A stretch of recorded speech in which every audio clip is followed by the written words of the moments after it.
BBC বাংলার সান্ধ্য অধিবেশন প্রবাহতে আপনাদের স্বাগত। আজ আপনাদের সাথে লন্ডন স্টুডিও থেকে আছি মানসী বড়ুয়া। বাংলাদেশের সর্বশেষ গুরুত্বপূর্ণ আপডেট সংবাদে আপনাকে স্বাগত। শুরুতেই সংবাদ শিরোনাম, পরে বিস্তারিত। প্রথমেই জানাবো আমাদের হাতে থাকা সর্বশেষ গুরুত্বপূর্ণ সবথেকে তাজা আপডেট সংবাদ। দেশে মাত্র ৫ মিনিটের ব্যবধানে দুইবার ভূমিকম্প অনুভূত।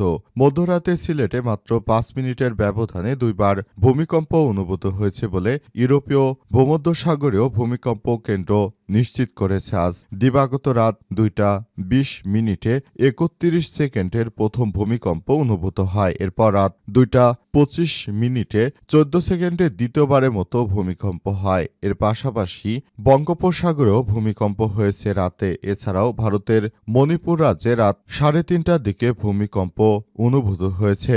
এ বিষয়ে গুরুত্বপূর্ণ সংবাদ জানাবো, সঙ্গেই থাকুন।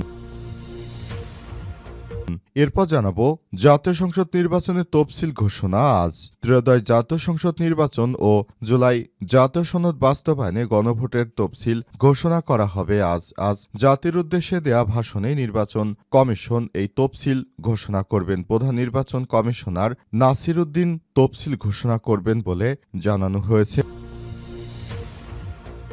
এদিকে পঞ্চদশ সংশোধনীর কিছু বিষয় সংসদের হাতে ছেড়ে দেওয়া উচিত আপিল বিভাগকে অ্যাটর্নি জেনারেল। পঞ্চদশ সংশোধনীর কিছু বিষয় থাকার দরকার, কিছু পরবর্তী সংসদের হাতে ছেড়ে দেওয়া উচিত বলে আপিল বিভাগকে জানালেন অ্যাটর্নি জেনারেল মোহাম্মদ আসাদুজ্জামান। আজ পঞ্চদশ সংশোধনীর হাইকোর্টের রায়ের বিরুদ্ধে আপিল বিভাগ শুনানি শুরু করে রাষ্ট্রপক্ষ। এরপরই এ বিষয়ে সিদ্ধান্ত গ্রহণ করা হবে। জানাবো গৃহবধূর রক্তাক্ত মরদেহ উদ্ধার, ছেলে পলাতক। খুলনা নগরীর ট্যাংক-রোড এলাকার একটি বাসা থেকে শিউলি বেগম নামের এক গৃহবধূর রক্তাক্ত মরদেহ উদ্ধার করেছে পুলিশ। আজ রাত 11টার দিকে তাকে উদ্ধার করা হয়। নিহতের বড় মেয়ে কে আক্তার জানান, সকালে মায়ের ফোন বন্ধ পেয়ে ছোট বোন রিয়া তাকে জানায়। পরে স্বামী কিনে বাসায় এসে দেখেন বাইরে থেকে তালা ঝুলছে। সারাদিন খোঁজাখুঁজি শেষে রাতে আবার একই অবস্থা দেখতে পান। পরে বাড়িওয়ালার সহায়তায় সিসিটিভি ফুটেজ দেখে সন্দেহ হলে তালা ভেঙে ঘরে প্রবেশ করে রক্তাক্ত মরদেহ দেখতে পান। এবং সর্বশেষ জানাবো শুক্রবার থেকে বন্ধ হয়ে যাচ্ছে মেট্রো রেলের যাত্রী সেবা।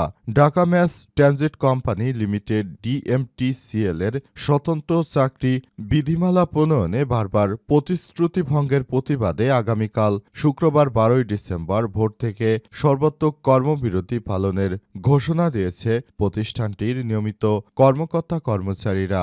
এই কর্মসূচির ফলে মেট্রো রেলের সকল যাত্রী সেবা অনির্দিষ্টকালের জন্য বন্ধ থাকার আশঙ্কা দেখা দিয়েছে। প্রিয় দর্শক, এতক্ষণ শুনছিলেন সংবাদ শিরোনাম, এবারে বিস্তারিত। তবে তার আগে বন্ধুরা, অনুরোধ থাকবে এই সংবাদটিতে একটি লাইক দিন।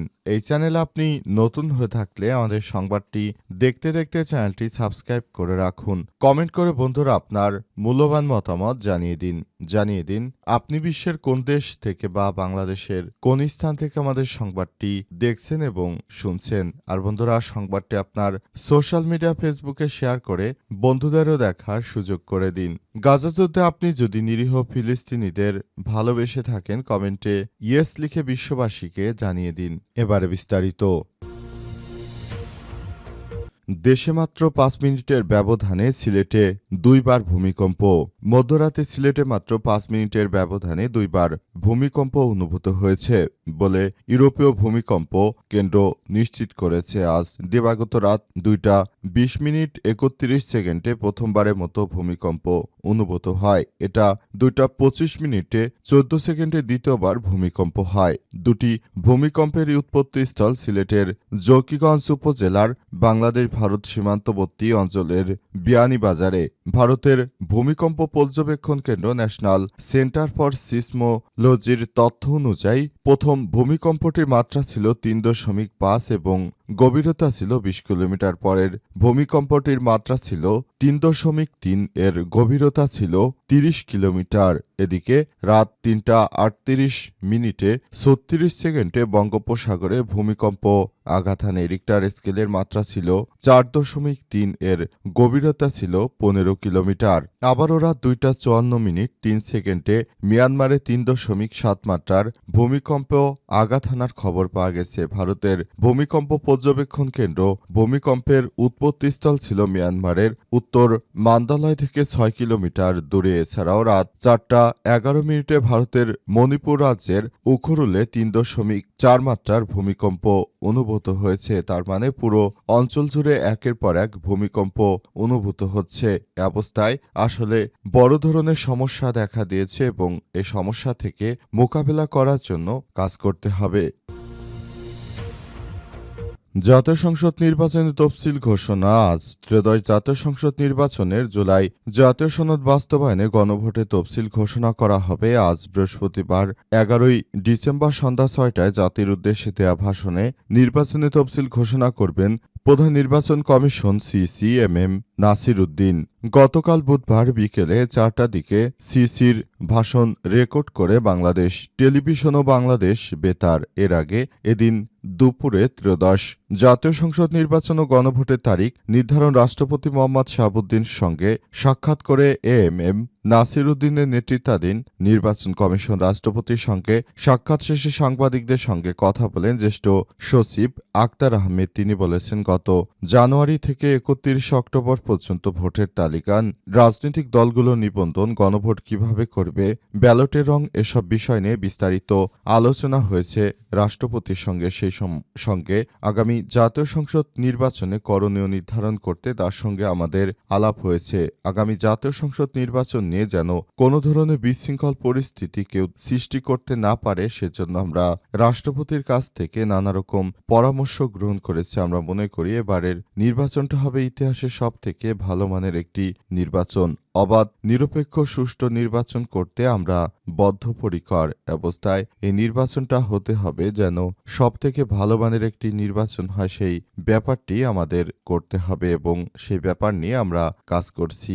দেখা যাচ্ছে এই বিষয়গুলো খুবই গুরুত্ব সহকারে এবং এই বিষয়গুলো নিয়ে আমরা সবাই মিলে যেন কাজ করতে পারি সেজন্য সবাইকে আরও বেশি সতর্ক থাকতে হবে। দেশে যেন একটি নিরপেক্ষ এবং সুন্দর নির্বাচন উপহার দিতে পারি সেই ব্যাপারটি নিয়ে আমাদেরকে কাজ করতে হবে বলে জানিয়েছেন নির্বাচন কমিশন এর সচিব। পাশাপাশি তারা এই নির্বাচনটাকে ইতিহাসের মধ্যে একটি শ্রেষ্ঠ নির্বাচন করার জন্য প্রতিশ্রুতি দিয়েছেন।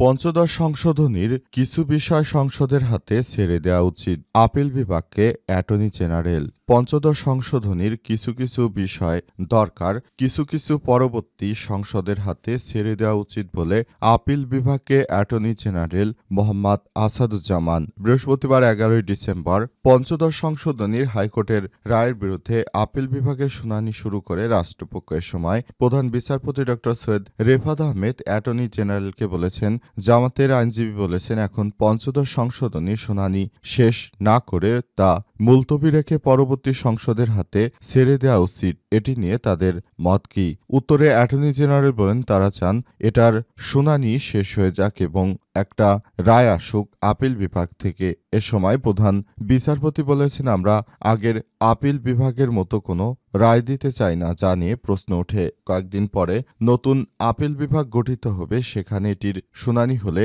কেমন হয়, অথবা যদি শুনানিতে একটা দীর্ঘ মুলতবি করা হয় তাহলে তো সব পক্ষই সুবিধা পায়। পরে ফের শুনানি শুরু করে অ্যাটর্নি জেনারেল তারা আজই এর শুনানি শেষ করেছেন। তত্ত্বাবধায়ক সরকার ব্যবস্থা বিলোপসহ বেশ কিছু বিষয় পরিবর্তন এনে ২০১১ সালে ৩০শে জুন পঞ্চদশ সংশোধনীর আইন জাতীয় সংসদে পাশ হয়। তত্ত্বাবধায়ক সরকার ব্যবস্থা বিলোপসহ ওই সংশোধনীতে সংবিধানের ৫৪টি ক্ষেত্রে পরিবর্তন এসেছিল। জুলাই গণঅভ্যুত্থানে আওয়ামী লীগ ক্ষমতাচ্যুত হওয়ার পর পঞ্চদশ সংশোধনীর পুরো আইন এবং আইনের আইনের কয়েকটি ধারার বৈধতা নিয়ে গত বছর হাইকোর্টে আলাদা দুটি রিট হয়। সুশাসনের জন্য নাগরিক সুজন সম্পাদক সহ ৫ ব্যক্তি একটি এবং নওগাঁর বাসিন্দা মোহাম্মদ তোফাজ্জল হোসেন আরেকটি রিট করেছে। চূড়ান্ত শুনানি শেষে গত বছরের ১৭ ডিসেম্বর হাইকোর্ট রায় দেয়।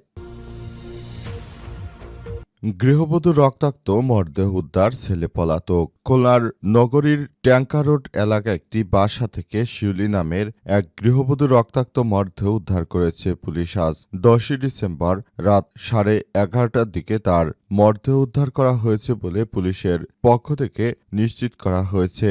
এই ঘটনার পরই পুরো এলাকায় থমথমে অবস্থা বিরাজ করছে। এই ধরনের অনাকাঙ্ক্ষিত ঘটনা দেশের অভ্যন্তরে যেন আর না ঘটে সে ব্যাপারে সবাইকে আরও বেশি সতর্ক থাকার জন্য আহ্বান জানানো হয়েছে। বলা হচ্ছে, দেশের অভ্যন্তরে এই ধরনের অনাকাঙ্ক্ষিত ঘটনা খুবই বড় ধরনের সংকট তৈরি করতে পারে। তাই সবাইকে আরও বেশি দায়িত্বশীল থাকতে হবে এবং সবাইকে বিষয় নিয়ে আরও বেশি সতর্ক থাকতে হবে। তা না হলে দেশের অভ্যন্তরে যদি এই ধরনের বিশৃঙ্খলাপূর্ণ ঘটনা ঘটতে থাকে তাহলে সেটি হবে দেশের সমাজের জন্য খুবই খারাপ একটি বিষয় এবং এই বিষয়গুলো খুবই বিবেচ্য বিষয় এবং এই গবেষণামূলক বিষয়গুলোকে অবশ্যই মূল্য দিতে হবে এবং এসব বিষয় নিয়ে আরও বেশি দায়িত্বশীল ভূমিকা পালন করতে হবে। তা না হলে দেশের অভ্যন্তরে আরও বড় ধরনের বিশৃঙ্খল পরিস্থিতি তৈরি হতে পারে। তাই দেশের অভ্যন্তরে যেন অনাকাঙ্ক্ষিত ঘটনাগুলো যতটা কমানো যায় সে ব্যাপারে সরকারের পক্ষ থেকে আরও বেশি সচেতনতামূলক কার্যক্রম চালানো হচ্ছে। স্বামী স্ত্রী সংসারে এই ধরনের অনাকাঙ্ক্ষিত হত্যাকাণ্ডের ঘটনা কোনোভাবেই গ্রহণযোগ্য নয়। বুধবার নগরী রোড এলাকার একটি বাসা থেকে শিউলি বেগমের এই মরদেহ উদ্ধার করা হয়। বিছানায় রক্তাক্ত অবস্থায় পড়েছিলেন তিনি। সঙ্গে বাসায় থাকা ৬,৭৫,০০০ টাকা খুঁজে পাওয়া যাচ্ছে না বলে জানা গেছে। অর্থাৎ ওই টাকা নিয়ে ওই গৃহবধূর ছেলে পালিয়ে গেছে। নিজের মাকে খুন করে তারপর ছেলে, এই বিষয়টি তার ছেলে ঘটিয়েছে এমনটা নিশ্চিত করা হয়েছে।